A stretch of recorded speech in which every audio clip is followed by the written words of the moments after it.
자, 요 문제 봅시다. 요 문제 같은 거는 요 바로 다음 문제 보기 문제가 있는데 이 바로 다음 문제 보기 문제 맞는 학생도 요 문제, 이 계산 문제는 틀리는 경우가 많아요. 제가 한번 보니까 얘는 지금 펜 들어 쓰세요. 노트나 아니면 문제지에다 쓰세요. 보시면은 그냥 정리를 하면 설명을 할게요. 여기서 나온 그대로 정리를 할게요. 고정금리,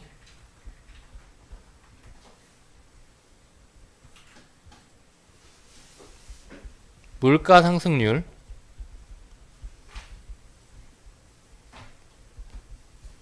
실질 금리. 일단 요 보기만 보고 정리를 하면은 요런 느낌이 잡힐 수가 있는데, 여러분들이 여기서 첫 번째로 헷갈리는 게 뭐냐면은 고정금리라고 했는데 얘는 명목금리와 어떻게 관련이 있는 애인가, 어떤 연관이 있는 애인가부터 첫 번째로 막힐 거예요. 금리에 대한 정확한 이해가 없는 학생은. 그래서 지문에서 근거를 줬습니다. 명목금리에 대한 정의를 줬어요. 정의 부분은 제가 항상 동그라미 치라 그랬죠. 이 정의 부분, 잘 모르는 단어는 정의를 줘가지고 이 안에서 근거를 잡도록 하는 경우가 많아요. 무슨 말이냐면 명목금리는 우리가 접할 수 있는 표면상의 금리예요. 그리고 각종 금융기관이 제시하는, 그러니까 명목금리는 무슨 말이냐면 각종 금융기관이 우리한테 제시해 줘서 우리가 접할 수 있는 표면상의 금리예요. 여기에서 이 보기에서 그건 뭐죠? 광한루은행이 우리한테 제시해 주기 때문에 우리가 접하게 된 표면상의 금리인 3%입니다. 이 고정금리가 무엇이냐? 3%. 근데 왜 고정이라는 말을 썼느냐? 이 3%에서 변동하지 않는다는 말이에요. 고정이라는 겁니다. 여기에서 이제 문제는 다 풀릴 거예요. 그러니까 무슨 말이냐면 춘향이는 가입 시점에 1년 후 물가 상승률을 2%로 예상하고 2%로 예상을 하고 1년 후에 금리는 고정이니까 3%죠. 그러면은 실질 금리는 1%로 춘향이의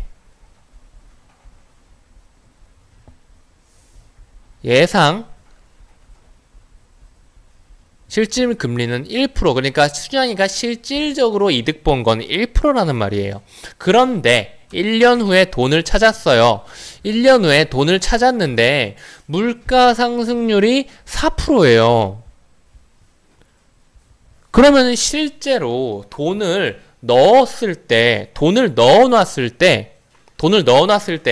내가 이자를 3%를 받았는데 이 세상에 물건값이 4% 올랐어요. 그러면 돈을 넣어놔가지고 나는 1%의 손해를 본 것이 아닙니까? 이것을 이 명목금리와 실질금리 그리고 물가상승률의 관계로 계산을 하는 겁니다. 그러면은 실질금리는 몇 프로라는 말인가요? 마이너스 1%라는 말이죠. 요 계산한 거를 바탕으로 풀면 됩니다. 아마 1번부터 막혔을 거예요. 제가 아까 말씀드린 고정금리 명목금리 개념이 잘 이해가 안 됐다면, 제시하지 않았다가 아니라 제시를 했죠. 고정금리라는 형식으로 명목금리의 일종인 겁니다. 변동하지 않는, 그러니까 변동금리도 명목금리고 고정금리도 명목금리예요. 그게 왜 명목금리가 되느냐? 금융기관에서 우리한테 제시해서 우리가 접한 표면상의 금리이면 그래요.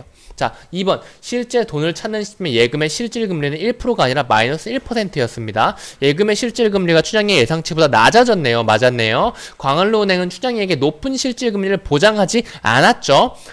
그냥 실질금리는 보장된다고 보장되는 게 아닙니다.